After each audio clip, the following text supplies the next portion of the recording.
Saudara, mari kita melihat sebuah kisah yang sangat familiar. Saudara pasti pernah mendengar kisah ini, pernah membaca, dan juga pasti pernah mendengar khotbah ya tentang perkawinan di Kana. Kita melihat Yohanes pasal yang kedua, ayat 1 sampai yang ke-12. Kita akan melihat Yohanes pasal 2 ayat 1 sampai ayat yang ke-12. Ya, saya akan bacakan buat setiap kita. Pada hari ketiga ada perkawinan di Kana yang di Galilea dan ibu Yesus ada di situ. Yesus dan murid-muridnya diundang juga ke perkawinan itu.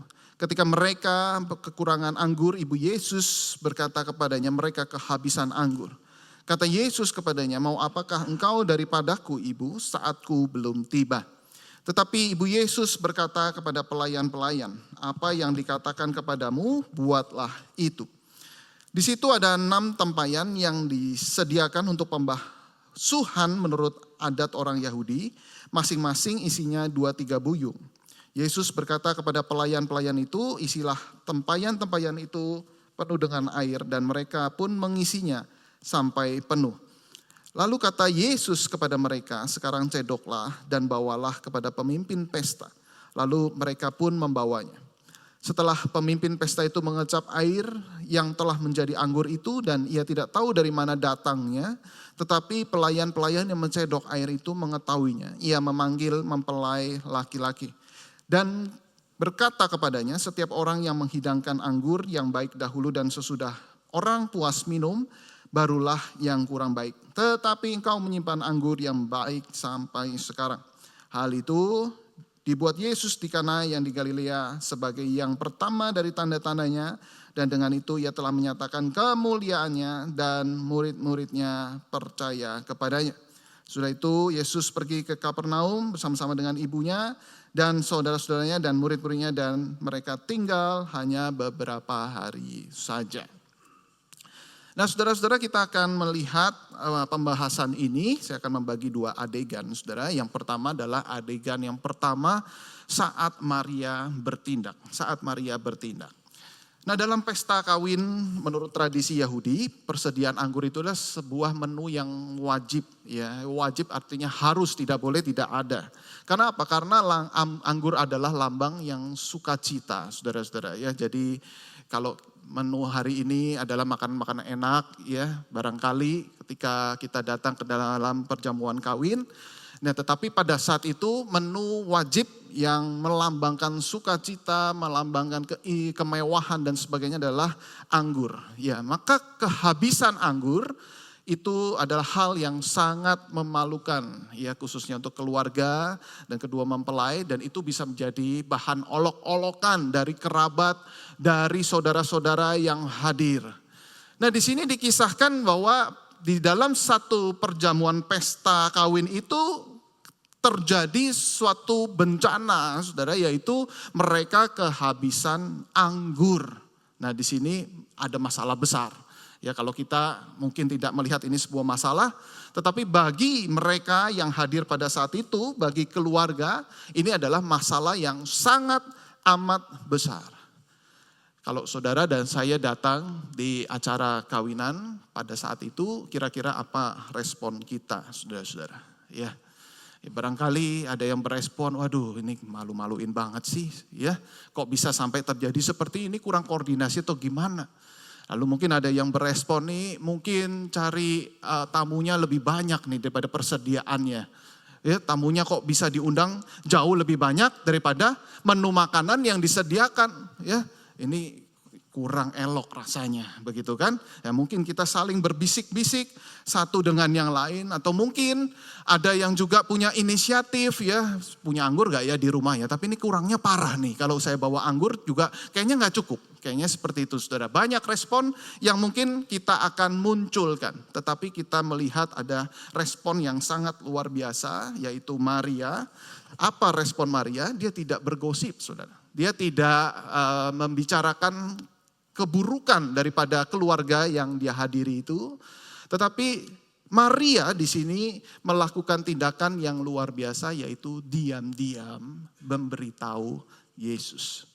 Kita lihat ayat yang ketiga. ketika mereka kekurangan anggur, ibu Yesus berkata kepada Yesus, mereka kehabisan anggur. Nah saudara, dalam adegan pertama ini kita belajar dari sikap Maria yang sangat luar biasa, yaitu berjaga-jaga di dalam doa. Dia diam-diam berdoa, artinya dia memberitahu Yesus. Dia memberitahu bahwa terjadi sesuatu yang mungkin ini menjadi banyak masalah dan menjadi banyak olok-olokan kalau ini akan terus terjadi. Nah di sini Maria langsung memberitahu Yesus karena Maria percaya Yesus bisa melakukan sesuatu. Tetapi melakukan sesuatunya apa? Sebenarnya saudara-saudara, Maria mungkin tidak tahu seperti apa realnya. Kenapa? Karena kita perlu mengingat bahwa ini adalah mujizat Yesus yang pertama. Berarti Maria juga belum pernah melihat mujizat-mujizat Yesus sebelumnya. Kalau Maria sudah melihat mujizat-mujizat Yesus sebelumnya, berarti waktu dia berkata seperti itu kepada Yesus, berarti dia punya asumsi, dia punya cara berpikir bahwa Yesus lakukan mujizat, ubah air menjadi anggur, kira-kira begitu. Tetapi saya percaya di situ karena Yesus baru melakukan mujizat yang pertama, berarti Maria mungkin tidak berharap adanya mujizat seperti itu terjadi. Tetapi Maria setidaknya dia tahu bahwa Yesus ini adalah anak yang luar biasa. Anak ajaib yang pernah ada di rahimnya ini bukan anak sembarangan, bukan anak yang biasa-biasa. Pasti Yesus bisa melakukan sesuatu. Di sini Maria punya pengenalan yang benar, yang tepat dengan Yesus. Sehingga dia yakin bahwa Yesus pasti akan bertindak untuk melakukan sesuatu dan memberikan pertolongan. Nah saudara-saudara yang dikasihi Tuhan, saudara dan saya katanya kita sudah mengenal Yesus, bukan? Dan Yesus selalu hadir dalam segala sesuatu di saat kita membutuhkan, di saat keluarga saudara mungkin mengalami sesuatu. Pertanyaannya ketika kita mengalami segala hal yang menjadi permasalahan keluarga kita, apakah kita sudah melakukan yang seperti Maria lakukan? Berjaga-jaga di dalam doa. Seberapa besar porsi saudara dan saya ketika ada terjadi sesuatu, saudara langsung tergerak hati saudara untuk berdoa. Kita harus diam-diam memberitahu Yesus.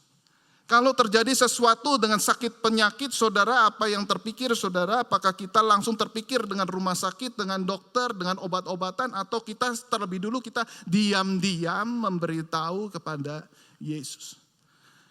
Kalau terjadi sesuatu dengan anak bahkan cucu kita, saudara apa yang terpikir dalam kepala kita? Saudara apakah kita terpikir dengan orang-orang tertentu, dengan guru-guru tertentu, atau dengan orang tua yang lain yang mungkin bisa membacking keluarga kita?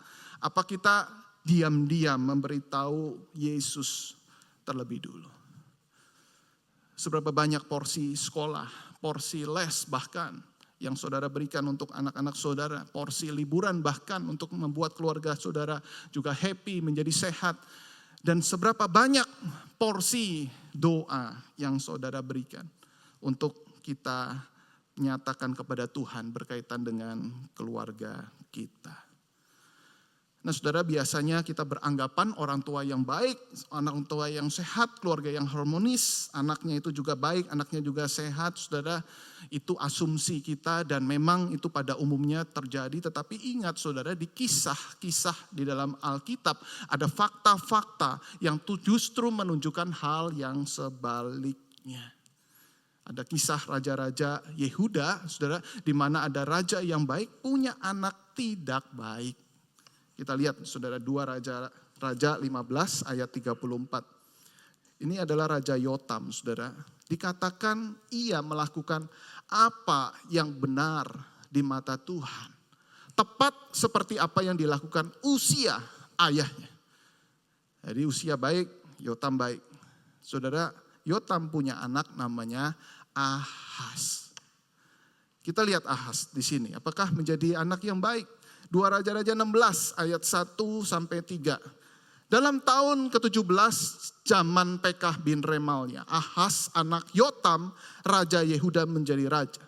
Ahaz berumur 20 tahun pada waktu itu ia menjadi raja dan 16 tahun lamanya ia memerintah di Yerusalem.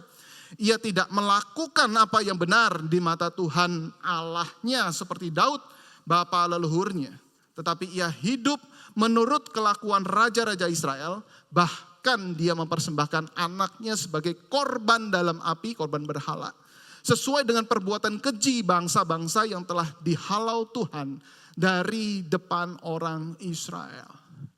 Bahkan sampai dicatat udah tidak baik kelakuannya, dicatat dengan detail kelakuannya seperti apa ini, berarti sangat amat jahat saudara-saudara. Jadi saudara bisa bayangkan orang tuanya sangat baik, melakukan apa yang baik di mata Tuhan, tetapi justru kok bisa terjadi anaknya itu malah jahat, bahkan sangat amat jahat. Nah berarti di sini kita bisa menyimpulkan ada faktor T yang kita tidak tahu. Ada faktor T yang kalau misalnya kita berharap dengan parenting yang baik, dengan merawat yang baik, merawat keluarga yang baik, saudara-saudara, pasti hasilnya 100% seperti itu. Ini dikatakan tidak demikian. Berarti ada sisa persentasi yang kita tidak tahu, ini adalah faktor T, yaitu Tuhan. Nah, saudara-saudara, sebaliknya kita bisa melihat juga, kalau orang tua tidak baik, bisa nggak menghasilkan anak yang baik? Karena ada faktor T tadi berarti bisa. Kita lihat ya. 2 Raja-Raja 18 ayat 1 dan 3. Perhatikan ini keturunan Ahaz, saudara. Jadi tadi Ahaz jahat ya. Punya anak Hizkia. Maka dalam tahun ketiga zaman Hosea bin Ela, Raja Israel, Hizkia anak Ahaz, Raja Yehuda menjadi raja. Ayat yang ketiga, ia melakukan apa yang benar di mata Tuhan, tepat seperti yang dilakukan Daud, bapa leluhurnya. Oh, ini kalau dibahas, saudara, ini bagaimana orang tua yang jahat bisa memunculkan anak yang baik. Teori parenting macam apa yang bisa memunculkan hasil seperti ini? Ini semua ada faktor T, ini semua kasih karunia Tuhan. Nah karena itu ketika kita tahu ada faktor T ini, saudara-saudara, jangan kau dan saya merasa diri hebat kalau keluarga kita adalah keluarga yang baik-baik. Semua adalah campur tangan Tuhan. Semua adalah kasih karunia Tuhan. Mungkin waktu kita berdoa Tuhan dengar dan Tuhan menyatakan dan menjawab doa kepada anak dan cucu kita, saudara-saudara, bukan karena kehebatan daripada orang tuanya. Dan sangat jelas daripada perikop yang tadi saya bacakan buat kita, saudara, yang hebat di sini Yesus melakukan mujizat diam-diam, Maria memberitahu Yesus diam-diam, tetapi yang hebat di sini siapa? Kedua mempelai. Kita lihat ya, ayat 9, ayat 10. Setelah pemimpin pesta itu mengecap air yang telah menjadi anggur itu dan ia tidak tahu dari mana datangnya. Tetapi pelayan-pelayan yang mencedok air itu mengetahuinya. Ia memanggil mempelai laki-laki dan berkata kepadanya, setiap orang yang menghidangkan anggur yang baik dahulu dan sesudah orang puas minum, barulah yang kurang baik. Tetapi engkau mempelai laki-laki menyimpan anggur yang baik sampai sekarang. Oh luar biasa kau, luar biasa sekali apa yang kau lakukan. Enggak tahu, diam-diam siapa yang melakukan? Yesus. Diam-diam siapa yang berdoa? Maria. Jadi di balik kehebatan daripada mempelai tersebut ada mujizat yang diam-diam Yesus lakukan. Ada orang-orang yang berdoa, yang tahu ini ada sesuatu tetapi dia tidak memberitahu kepada pihak keluarga. Dan barangkali itu juga terjadi pada keluarga kita. Sekarang kita bisa merasakan keluarga kita baik, keluarga kita fine, keluarga kita sehat, rohani bahkan. Tetapi jangan lupa saudara-saudara, mungkin Tuhan diam-diam melakukan mujizat yang kita tidak tahu. Mungkin juga ada orang-orang yang dulu pernah berdoa untuk keluarga kita. Lalu Tuhan diam-diam dengar dan melakukan mujizat bagi keluarga kita. Saudara, kita harus merasa diri bahwa sebenarnya Tuhanlah yang campur tangan, yang memampukan, yang menguatkan, dan Tuhanlah yang layak dimuliakan. Jangan kita merasa kita berjasa, kita bermegah bahwa keluarga yang kita bangun ini semua karena kita. Dan ingatlah, sudah bisa menjadi pendoa bagi keluarga yang lain. Jangan gosipin mereka. Mereka ada banyak kesulitan, ada banyak kendala, saudara. Ketika kita melihat keluarga lain yang menghadapi banyak tantangan, diam-diam doakan. Diam-diam beritahu Yesus. Yesus mendengar. Dan Yesus masih bisa melakukan mujizat. Amin, saudara. Yang kedua, saudara, kita melihat adegan yang kedua di sini, yaitu saat Yesus bertindak. Nah, ketika Maria berkata kepada Yesus bahwa mereka ini kehabisan anggur, saudara lihat respon Yesus di sini. Saudara, ini respon yang cukup unik di sini. Ayat 4 dikatakan, kata Yesus kepadanya, "Mau apakah engkau daripadaku, Ibu? Saatku belum tiba." Ini jawaban yang bagi saya aneh sekali ya. Yesus tidak berkata, "Siap Ibu," begitu ya. Tapi mau apa kau daripadaku, Ibu? Nah, Ibu di sini, saudara, kata yang dipakai ini bukan menunjukkan mama, bukan. Mau daripadaku mama, ya bukan. Tetapi kata ibu di sini kalau dalam bahasa asli itu pakai kata perempuan. Ya. Pakai kata perempuan. Jadi ini enggak elok sekali loh saudara-saudara ya. Jadi kalau misalnya ada seorang mama gitu bicara sama anaknya, lalu anaknya ngomong, "Mau apa daripadaku, perempuan?" Ya, ini kok kayaknya kasar sekali ya. Dari jawaban daripada Yesus. Ini Yesus mau mengajarkan apa?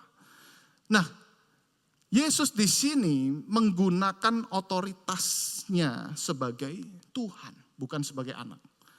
Jadi Yesus ingin menunjukkan otoritasnya sebagai Tuhan kepada Maria. Nah, kenapa Yesus ingin menunjukkan kepada Maria akan otoritasnya? Berarti Yesus sedang tidak setuju dengan permintaan Maria. Setuju ya? Kalau Yesus setuju kan nggak perlu dia menggunakan kalimat seperti ini. Berarti ini ada sebuah ketidaksetujuan yang Yesus nyatakan kepada Maria. Nah, dikatakan di sini saatku belum tiba. Ya, kita pengen tahu ketidaksetujuan apa sebenarnya. Nah, ada clue di sini saatku belum tiba. Nah, saatku belum tiba waktu Yesus berkata kepada mamanya, kepada Maria, "Saatku belum tiba." Perempuan. Nah, saatku ini bisa dikaitkan dengan hari kematian Yesus dan juga ada yang kedua, keeksisan Yesus di dalam pelayanan. Nah, saatku belum tiba nanti ada diulang lagi di bagian Injil yang lain, saudara-saudara, atau pasal yang lain. Nah, itu biasanya berkaitan dengan hari kematian. Kok hari kematianku kayaknya cepat banget begitu kan ya. Kayaknya bukan yang ini. Tetapi mungkin yang kedua ini, yaitu keeksis dalam pelayananku ini belum tiba. Ya, ini jawaban yang kedua. Di sini saudara-saudara, Yesus menolak permintaan Maria untuk menyatakan siapa dirinya di dalam pelayanan. Wah, ini anak ajaib yang hebat, yang luar biasa. Ayo tunjukkan di dalam masalah keluarga ini. Nah, Yesus berkata, saatku belum tiba. Nah, mungkin saudara bertanya, kenapa Maria itu punya permintaan seperti itu? Saudara mungkin bertanya-tanya bukan? Kenapa kok Maria itu punya permintaan seperti itu. Nah saudara-saudara, seorang penafsir berkata begini, mungkin di dalam hidup Maria itu sudah terlalu lelah menghadapi banyak fitnahan, olok-olokan keluarga. Ya, kalau Yesus ini anak haram. Saudara ingat kisahnya bukan? Kalau dia tidak berhubungan dengan Yusuf suami, tiba-tiba muncullah ya seorang anak namanya Yesus. Bahkan sampai Yusuf pun pengen diam-diam menceraikan Maria. Nah ini kan berita terus menyebar. Lalu waktu Yesus sudah dilahirkan begitu ya. Mungkin Maria akan sangat mengalami kesulitan untuk menjelaskan ini. Menjelaskan ini anak siapa begitu ya. Dan orang-orang masih belum percaya dengan mungkin otoritas daripada Maria pada saat itu sebagai wanita yang ada di dalam kalangan yang rendah, yang sederhana. Orang-orang tidak percaya sebab itu dia menelan ya pil pahit itu. Dia sulit sekali untuk menjelaskan. Dia sangat sulit sekali untuk bisa meluruskan ya berita-berita bohong yang orang-orang bikin hoax di sana sini. Ini benar, ini anak saya, ini yang saya kandung ini benar-benar juru selamat, tapi nggak bisa menjelaskan saudara-saudara. Dan pada saat itu ini tiba saatnya bagi Maria untuk berbicara kepada Yesus. Wah ini dia anak ajaib, Yesus anakku, anak yang ajaib ini. Lakukan sesuatu, tunjukkan kepada dunia. Engkaulah Mesias yang ditunggu-tunggu. Mungkin itu saudara-saudara motif daripada Maria ketika dia berkata kepada Yesus. Jadi sederhananya kita melihat ada dua motif Maria. Di dalam satu perkataan ini termasuk ada dua motif. Motif yang pertama benar, mereka kehabisan anggur. Mereka butuh ditolong. Tetapi ada motif yang kedua, yaitu saya pengen buktikan kehebatan anak saya ini. Meskipun ini benar juru selamat, tetapi pernah dikandung daripada rahimku ini. Buktikan saat ini juga. Dan luar biasa, Yesus ternyata tahu persis apa yang ada di dalam isi hati Maria. Sehingga Yesus juga berjaga-jaga di dalam menjawab jawaban doa. Yesus sangat concern terhadap kebutuhan keluarga. Jadi dia tahu mana doa yang sesuai dengan apa yang Yesus mau. Tetapi juga dia juga memilah doa-doa yang tidak sesuai dengan apa yang Yesus mau. Jadi kita perhatikan di sini. Yesus menolak jawaban Maria untuk membuktikan keeksistensian dirinya, saudara, untuk melakukan mujizat, melakukan pelayanan yang luar biasa sampai dilihat orang dan diperlihatkan kepada dunia. Tetapi Yesus memenuhi jawaban doa daripada keluarga yang membutuhkan anggur. Nah, di sini sangat luar biasa sekali, saudara, bagaimana Tuhan kita, Dia Allah yang sangat peduli untuk setiap kebutuhan keluarga kita. Dan yang menarik adalah ini keluarga yang sangat baru. Keluarga yang amat sangat baru menikah, saudara-saudara. Jadi kita bisa menarik kesimpulan di sini kalau di masalah awal pernikahan saja Yesus sedemikian peduli. Bukankah setelah menikah ada banyak masalah, konflik antar pasangan, relasi antar orang tua dan anak, bahkan pergumulan untuk memiliki anak, masalah keuangan. Pasti Yesus juga peduli terhadap mereka yang sudah lama menikah. Ada sakit, penyakit, ada masalah kesepian karena anak-anak sudah besar. Pasti Yesus peduli terhadap masalah-masalah keluarga dari yang baru menikah sampai yang sudah lama menikah. Amin, saudara-saudara. Yesaya 46 ayat yang keempat dikatakan, sampai masa tuamu aku tetap dia, dan sampai masa putih rambutmu aku menggendong kamu. Aku telah melakukannya dan mau menanggung kamu terus. Aku mau memikul kamu dan menyelamatkan kamu. Sudah, inilah yang Tuhan janjikan kepada setiap kita. Dan Tuhan peduli terhadap keluarga kita. Tetapi Tuhan juga menyortir mana doa-doa yang sesuai dengan kehendak Tuhan dan mana yang sesuai dengan kehendak Tuhan. Menurut pakar psikologi, obsesi orang tua yang berlebihan itu biasanya karena cita-cita orang tua sebelumnya tidak kesampaian. Jadi saudara, disinilah letak kelemahan daripada Maria. Maria itu sangat terobsesi untuk menjadikan anaknya ini, wah ini luar biasa. Pengen tunjukkan, tampilkan kepada dunia. Nggak tahu ya ini anak siapa ya. Dia tunjukkan, tetapi Tuhan menolak akan permintaan Maria tersebut. Inilah kelemahan dari parents-centered family. Keluarga yang berpusatkan pada orang tua. Jadi orang tua menjadi pusat, menjadi sentral di dalam keluarga. Padahal kita sebagai orang tua itu tidak luput dari kesalahan.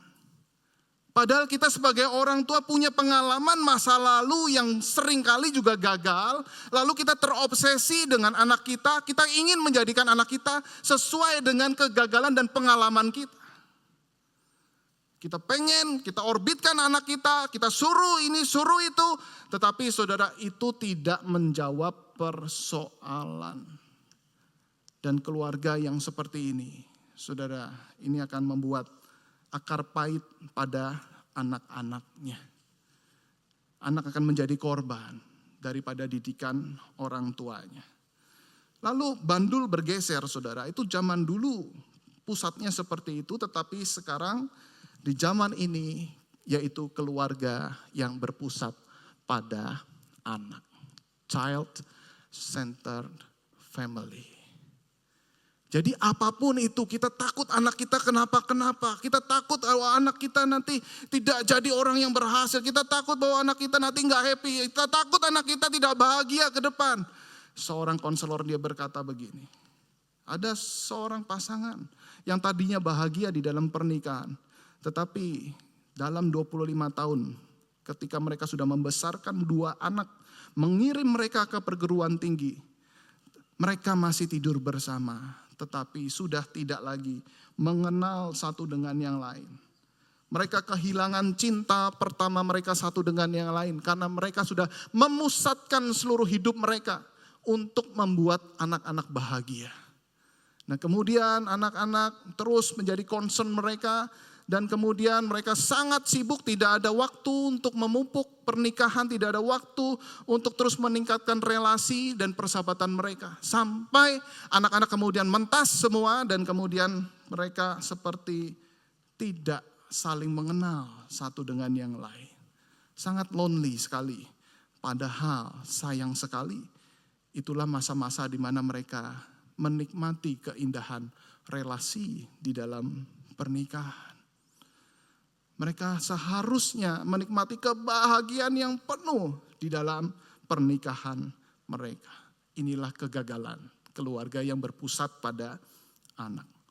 Jadi solusinya juga bukan child-centered family. Bukan parent-centered family, tetapi Christ-centered family. Bukan asal membuat anak senang. Bukan asal membuat orang tua senang. Tetapi Kristuslah yang menjadi pusat. Kristuslah yang harusnya dimuliakan. Kristuslah yang harusnya disenangkan. Dan berikanlah ruang untuk Kristus bertindak. Saudara, saya pernah ngeliat itu anak di sini tulisannya boss, I am boss here, gitu ya kira-kira ya. Wah, ini anak udah jadi bos sekarang ya. Orang tua bertindak karena anak yang memberikan sinyal. Tetapi tidak demikian dengan Christ-centered family. Lihat Kristus yang diam-diam bertindak itu seperti apa. Orang tua ikut kepada Kristus. Anak juga akan ikut kepada Kristus. Di dalam adegan yang kedua ini kita belajar menjadikan Kristus sebagai pusat keluarga. Maka saudara berdoalah sesuai apa yang Tuhan mau Tuhan kerjakan di dalam keluarga saudara. Saudara berdoalah saudara, kita merindukan kita punya pasangan, kita punya anak-anak yang baik, punya moral yang baik. Tetapi juga berdoalah agar mereka menerima keselamatan di dalam Tuhan. Karena itulah yang Kristus mau. Saudara berdoalah agar anak-anak kita pun saudara menjadi murid Kristus, pengikut Kristus yang setia. Karena itulah yang Kristus mau. Saudara berdoalah agar seluruh anggota keluarga saudara untuk mengenal Tuhan, menerima keselamatan Tuhan saudara. Karena itulah yang Kristus mau. Kalau begitu apakah kita perlu berdoa untuk kesembuhan? Kalau ada yang sakit, saudara berdoa karena kita minta kesembuhan. Dan Tuhan mau juga supaya anak-anaknya juga mengalami kesembuhan. Tetapi lewat sakit penyakit ini nama Tuhan dipermuliakan. Itulah yang Kristus mau. Berdoalah saudara agar anak cucu kita pandai. Tetapi melalui kepandaian ini Kristus dimuliakan. Bukan kita tetapi Kristus. Inilah saudara doa yang Christ centered. Nah kalau begitu saudara kita bisa melihat di sini itulah yang Kristus lakukan ketika menjawab pergumulan atau doa daripada Maria dan kemudian keluarga tadi yang tadinya kehabisan anggur lalu kelimpahan anggur. Nah, kalau berhenti di sini saudara-saudara sepertinya ada yang aneh. Kenapa? Karena kalau Kristus hanya mengerjakan mujizat bagi keluarga yang kehabisan anggur lalu mereka cukup anggur itu selesai, berarti ini menjadi parent center dong. Kalau begitu bagaimana dengan Christ Center di dalam kisah ini? Bukankah di sini saudara kisah ini diperlihatkan bahwa kedua mempelai itu dipermuliakan, bukan Kristus. Tetapi tidak demikian saudara-saudara. Kita melihat ayat yang ke-11. Sebenarnya apa tujuan Yesus melakukan mujizat ini? Kita baca bersama-sama 1, 2, 3. Hal itu dibuat Yesus di Kana yang di Galilea sebagai yang pertama dari tanda-tandanya. Dan dengan itu ia telah menyatakan kemuliaan. Dan murid-muridnya percaya kepadanya. Jadi ternyata di sini saudara-saudara perhatikan Yesus punya hidden agenda. Ketika dia melihat ada keluarga yang kehabisan anggur. Ternyata di situ juga ada murid-murid yang ia bawa. Nah, ini saatnya. Saya melakukan sesuatu untuk siapa? Murid-murid itu. Saya melakukan sesuatu untuk murid-murid itu. Betul, saya mencukupkan mereka akan anggur. Tetapi saya melakukan sesuatu untuk murid-murid itu di dalam jangka panjang. Sehingga kehabisan anggur ini dikaitkan dengan anggur yang sejati. Di mana Yesus nanti di satu hari kelak, dialah yang akan mencurahkan darahnya sebagai anggur yang sejati. Yang tidak ada habis-habisnya dia berikan kepada seluruh umat manusia. Dia pengen murid-muridnya dia percaya. Dia pengen mamanya Maria itu percaya. Bahwa dialah anggur yang sejati. Darahnya ditumpahkan. Ini mujizat yang terbesar sepanjang sejarah. Dan inilah mujizat yang tidak pernah ada. Adanya pengampunan yang dia nyatakan kepada seluruh umat manusia. Murid-murid, engkau harus lihat ini sebagai a part of, sebagian daripada big agenda. Agenda yang sangat besar yang saya akan beritahukan satu persatu kepadamu. Oleh karena itu saudara-saudara, kesembuhan, kelimpahan dalam keluarga, itu adalah sebagian kecil dari big agenda Tuhan. Agenda besar Tuhan untuk menunjukkan kepada dunia ada kisah pengampunan Kristus, ada kisah kasih Kristus yang tidak terbatas. Dan saudara dan saya dipakai untuk nyatakan itu. Silakan kau berdoa, membesarkan anak, menjadikan anak yang pandai, silakan. Tapi jangan lupa, big agenda Tuhan. Memuliakan Tuhan. Menyaksikan kebesaran Tuhan lewat anak-anak saudara. Jangan lupa saudara berdoa ketika saudara ingin besar di dalam perekonomian, di dalam usaha saudara. Saudara hanya a part of. Tetapi ada big agenda. Di mana Tuhan akan dipermuliakan. Dan kemudian ada banyak orang yang percaya kepada Tuhan. Saudara berdoalah bagi keluarga saudara. Dan berdoalah untuk orang-orang atau keluarga-keluarga yang lain. Yang saudara tahu mereka mengalami pergumulan yang tidak mudah. Ada keluarga lain yang mungkin mengalami sakit penyakit. Sudah berdoa melalui sakit penyakit Tuhan dipermuliakan melalui keluarga ini. Mari kita tunduk kepala, kita